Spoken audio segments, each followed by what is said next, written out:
Hey, what's up, lightboltjoe here. Today we're going to discuss the 2025 Disney remake live-action Lilo and Stitch. This is an hour and 48 minutes, longer than the 2002 cartoon, hour 30-something, hour 20-something.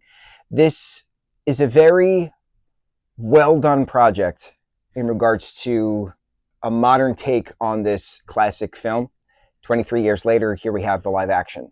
And a lot of people complain anytime Disney does a remake, live-action remake. It's unnecessary. Why did they change things? Blah, blah, blah, right?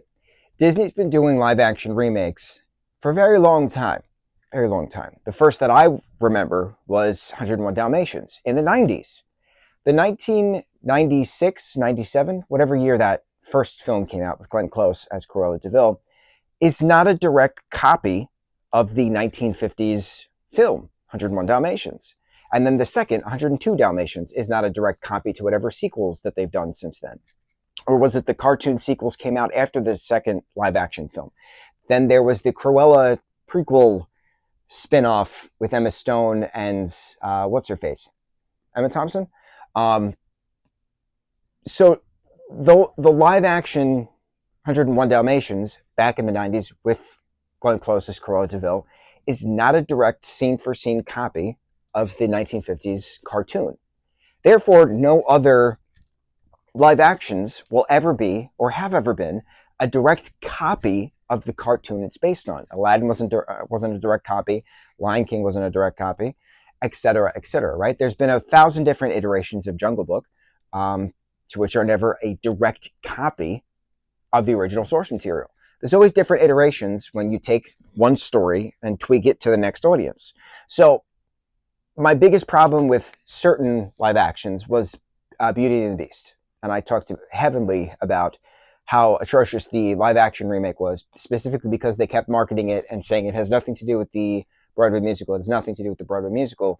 And yet they use the song Home in the Broadway musical as musical interlude, as an underscore in between scenes. And I freaked out in the theater because how dare you tell me, lie to my face, that this movie has nothing to do with the Broadway musical, and yet you're using a song from the Broadway as background music. How dare you? Disgusting. So I had lost hope in certain live-action remakes since then, specifically because I was lied to. Now, when Lilo and Stitch was announced, it was originally just supposed to be for Disney+. That was it.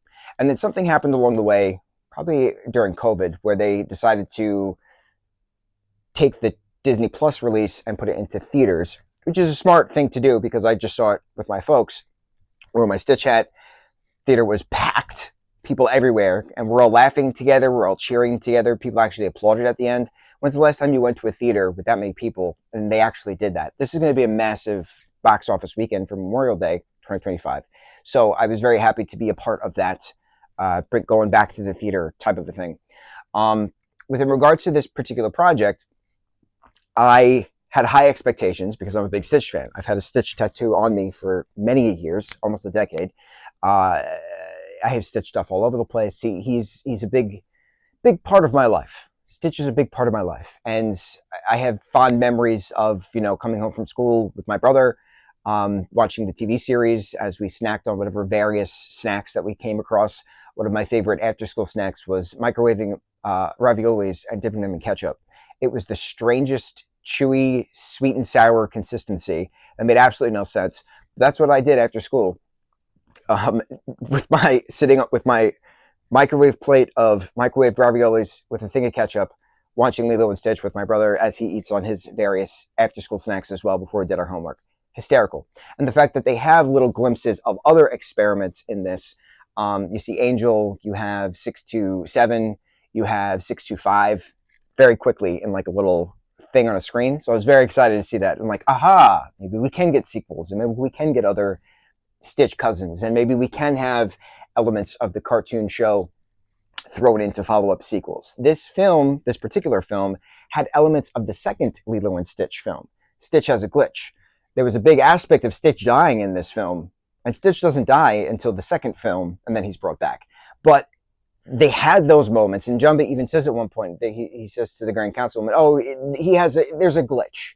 I was like, Stitch has a glitch is a separate movie, but I'm interested to see how this is going to play out. Certain scenes were shot for shot. Certain scenes were extended, certain scenes were shortened. Certain conversations were extended, certain conversations were shortened. Certain things were new, certain things were completely gone. Jumba and Gantu were combined into this one character. Pleakley is not wearing dresses as an alien, but Jumba and Pleakley are put into human form. And Pleakley's wearing a blouse at one point. Pleakley's wearing like a lace top with like a daisy on it. So they put him in some effeminate quote unquote clothes as a human. As my microphone just drops down my shirt. But they don't give him specific wigs and dressing up as an alien. You have to think of regards to the atrocious political climate we're currently in, how that has limited creative license. But from a budget standpoint, it's easier to cast a human and to put some clothes on a human and use that as the disguise of the aliens in a live action film, rather than having to put more CGI on top of an already CGI created character. So fiscally, it's the more responsible thing to have Billy Magnuson and Zach Galifianakis as Pleakley and Jumbo respectively, than have them continuous CGI characters throughout this live action film. So I understand the change. I do. I appreciate the nods of having Pleakley in certain things, having that sensual bath scene, which was just so random, but also so Pleakley. It was hysterical. The girl who plays Maya, who plays Lilo, is absolutely incredible. Lila embodiment in physical form. Does an incredible job alongside Stitch, who clearly wasn't there since he's CGI. Girl who played Nani did a good job. I thought the character of David was more well-rounded in this. I thought that was neat. David lives with his grandmother, I believe, Tutu, next door to the Pelicais. So that was neat. And then the whole concept of what happens with Lilo in regards to social services. You have Mia Carrera, who is it Mia? Tia Carrera? She voiced Nani in the original film. And she's now plays this Mrs. Kakoa, who is a social worker in this, looking for the best interest of Lilo. Now that Nani has been, fired, what happens next? We need to make sure you have a new job. We have to make sure you have health insurance. There's a whole hospital scene in regards to health insurance. So it brings a lot of these questions that weren't really addressed in the original film here. The only thing that I noticed specifically plot-wise was that Lilo didn't specifically have a piece of paper stamped from the Hawaiian government referencing that she owns Stitch and using that as the weapon to convince the Grand Councilwoman to let him stay on Earth. It was more of a, the council has decided he is to be exiled, but they never said where he is to be exiled. So he's going to stay exiled here with his newfound family who, has the galactic pretension, something like that, right? So it was tweaked a little bit here and there. Grand Councilwoman, incredible design in regards to CGI. I really liked the Cobra Bubbles character as well, pretending to be the social worker director or whatever his title was, and then continuing on, with then trying to find Lilo. Certain flight scenes were again combined. Jumba and Gantu character was combined in certain things. He became the villain throughout, which is okay, but then you don't have the Uncle Jumba and Uncle Pleakley scenes and then future projects. So I'm curious how that's going to transpire in regards to the inevitable future of the sequels that we're going to get. Very marketable film. Incredible set design, incredible cinematography, the surfing scenes, the beach scenes, the ice cream guy turned into a snow cone guy. I thought that was a cute little change. Certain nods were there. Certain things were changed. Lilo doesn't actually beat the crap out of Myrtle. She just shoves her off the stage. So there's little things were changed. There's the driving in the car scene. There's a whole slew of other things. The frog, destroying the tires on the truck turned into a bus. Little things, little tweaks here and there. I was okay with the tweaks. What I really liked was the ending, because the whole thing was, how can we make sure Lilo is best taken care of if Nani, the 19-year-old, still can't maintain a job because the chaos that ensues from Lilo and Stitch, is having a hard time then finding health insurance, paying bills, etc., etc. What is the best means of responsibility for Lilo? So it's then decided and conversed that Tutu and David will take on the responsibility of caring for Lilo since they live next door, while Nani can then go to college for marine biology. She originally wanted to be a pro surfer. That had changed. She had gotten a full ride for the surfing team or something like that to a college. So Lilo is asked verbatim at one point, because the question was, we're talking about what's best for Lilo, but we've never asked Lilo what does she want. So it's asked, and Lilo says, "No, I want you to go join the Marines," which is a funny play that the two of them have. So Lilo is the one who decides, "I want you to go to the Marines, study marine biology at college." And the interesting part that everybody keeps complaining about is Ohana means family. Family means nobody gets left behind or forgotten. No one is leaving Lilo behind.